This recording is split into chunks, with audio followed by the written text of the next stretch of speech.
Hello viewers, Assalamu alaikum. Recently one of my student, Shafin, for USA Thank student you. visa has a year visa. Shafin, congratulations. Thank you, sir. Okay. Shafin, USA জার্নিতে তুমি আছো অনেকদিন ধরেই, তো জি অনেক চেষ্টা করছো। জি sir. আহ, তোমার ভিসা পাওয়ার জন্য, ঠিক আছে, তোমার মনে হয় কি সবচেয়ে বেশি important? As a student visa পাওয়ার জন্য ইউএস এর জন্য সবথেকে বেশি ইম্পর্টেন্ট হচ্ছে আপনার ট্রাভেল হিস্টোরিটা স্ট্রং করা। একটা যদি ট্রাভেল হিস্টোরি স্ট্রং পাওয়া যায় তাহলে সেই ক্ষেত্রে 100তে 100 সে ভিসা পাবে। আচ্ছা, সেকেন্ড অফ অল, আমরা অনেকেই বলে থাকি যে কেন ফ্রেশ পাসপোর্টে ভিসা হয় না, এটা সেটা প্রবলেম, সেগুলো কিছু মাথায় নেওয়ার কিছুই দরকার নেই। আপনার যদি একটা ভালো ট্রাভেল হিস্টরি থাকে, অবশ্যই তারা ওইখানে 100-100 শিওর থাকবে যে সে একজন অথেন্টিক স্টুডেন্ট। বিস্কিট। এর জন্য একটা ভালো পজিটিভ ভাইব থাকবে ভিসার জন্য। আচ্ছা, তোমাকে কি টাইপের কোশ্চেন গুলো জিজ্ঞেস করছিল? আমাকে প্রথমে জিজ্ঞেস করেছিল, যেহেতু আমি মালয়েশিয়াতে ছিলাম, আমি মালয়েশিয়াতে কেন গিয়েছিলাম। আমি বলেছি স্টাডি করতে। তারপর এখানে থেকে কেন এসেছো? আমি বললাম আমি মালয়েশিয়া থেকে আমি ব্যাক করেছি, কারণ মালয়েশিয়া থেকে হায়ার স্টাডিটা খুব ইম্পর্টেন্ট। তাই আমি এখান থেকে ইন্টারভিউ দিয়ে এখান থেকে আমি শিফট হতে চাচ্ছি। আচ্ছা, তোমার ভিসা পাওয়ার জন্য আমাদের এই কম্পাস প্লাসে তুমি চিনলে কিভাবে? আমি 2022-23 সালের দিকের কথা, তখন ফেসবুকে ঘাটাঘাটি করতেছিলাম কোথায় হুম, স্টুডেন্ট ভিসা হয় ইউএস এর জন্য। তবে বেশ কিছু এজেন্সি থেকে দেখলাম যে না, এটাই একটা পজিটিভ ভাইব দিচ্ছে। তারপরে খোঁজ খবর নিলাম এবং এখান থেকে আমি ফাইলগুলো ওপেন করলাম। আচ্ছা, তো আমাদের এখানে কম্পাস প্লাসের কোন জিনিসটা তোমার মোটামুটি ভালো লাগছে?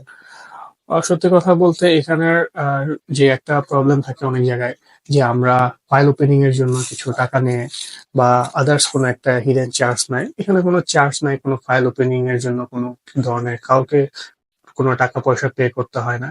নিজের যেটা ফিস সেটা নিজেও পেমেন্ট করা যায়। যদি নাও পারে তাহলে আপনারা হেল্প করেন।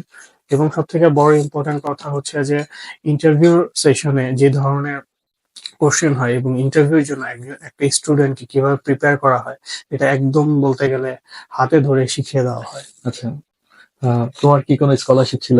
হ্যাঁ, অবশ্যই ভিসা পাওয়ার জন্য মাস্ট বি। আরেকটা ইম্পর্টেন্ট কথা হচ্ছে সেটা স্কলারশিপটা ম্যান্ডেটরি।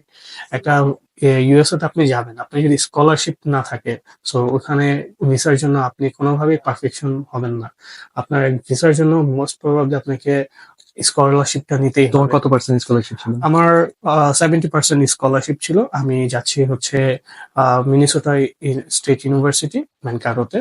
তো সেখান থেকে আমি 70% স্কলারশিপ নিয়ে অ্যাপ্লাই করেছিলাম। আচ্ছা, আলহামদুলিল্লাহ গেট। তুমি ওখানে যাওয়ার পর তোমার সাপোর্ট দিচ্ছে কে? আমার ইউএসএ তে সত্যি কথা বলতে তেমন কেউ পরিচিত নেই। আপনাদের এখানে কথা বলেছিলাম ইউএসএ ফাইল ওপেনিং এর আগে, যে আমার ইউএসএ কেউ নেই, আমি যদি হয়ে যায় তাহলে আমরা কিভাবে কি করব। তখন আপনারা জানিয়েছিলেন যে আপনাদের সেখানে ওল্ড স্টুডেন্ট আছে এবং হুম, আপনাদের সেখানে ব্রাঞ্চ অফিসও আছে। তারা আর কি সবকিছু হ্যান্ডেল করবে এবং সব আচ্ছা, সাপোর্ট দিয়ে তো থাকবে। তুমি যখন ওইখানে যায় পুরান হয়ে যাবে একটা পর্যায়ে, তুমি এখন ফ্রেশার, হয়তো ওইরকম ভাবে চেনো না, বাট 6 মাস পরে 1 বছর পরে তুমি ওইখানে এক্সপার্ট হয়ে যাবে। তো তখন যদি আমার পুনরায় কোনো স্টুডেন্ট তোমার ওইখানে যেতে চায়, তুমি কি তাদেরকে হেল্প করবা? হ্যাঁ, অবশ্যই। কারণ আপনার ওল্ড স্টুডেন্টদের সাথে আমি কমিউনিকেট করে অনেক সাজেশন নিয়েছি, অনেক কিছুই জেনেছি, বুঝেছি, শিখেছি। তো সেক্ষেত্রে তো আমারও একটা দায়িত্ব যে আপনার নতুন স্টুডেন্ট গুলাকে গাইড করা এবং তাদের সাথে হুম, ফ্রেন্ডলি ভাবে কথা বলে সবকিছু বোঝানো এবং সবকিছু দেখিয়ে দেওয়া। এটা তো আমার একটা দায়িত্ব, যেহেতু তারা আমাকে করেছে, সো আমার তো দায়িত্ব তাদেরকেও একটু হেল্প করা। ওকে। আমরা যে যে একটা স্টুডেন্টের জন্য যে কোনো কমপ্লেন বা আমাদের বিরুদ্ধে তোমার কোনো কমপ্লেন অভিযোগ তো কিছু আছে? না, আমি কোনো কমপ্লেন দেওয়া যে ফাইল ওপেনিং থেকে শুরু করে শেষ পর্যন্ত, ইভেন ইন্টারভিউর আগের দিন রাতেও আপনাদের সাথে সবকিছু নিয়ে ডিটেলস এ কথা বলেছি। সো এখানে কোনো কমপ্লেন দেওয়ার কোনো প্রশ্নই ওঠে না, কারণ আমি সব ফাইল টাইল যা আছে সব অথেন্টিক ওয়েতে গিয়েছে। কোনো কিছুতে কোনো ভুল ত্রুটি ছিল না। আলহামদুলিল্লাহ সবকিছুই ঠিক ছিল। Okay, congratulation. Thank you. Nice.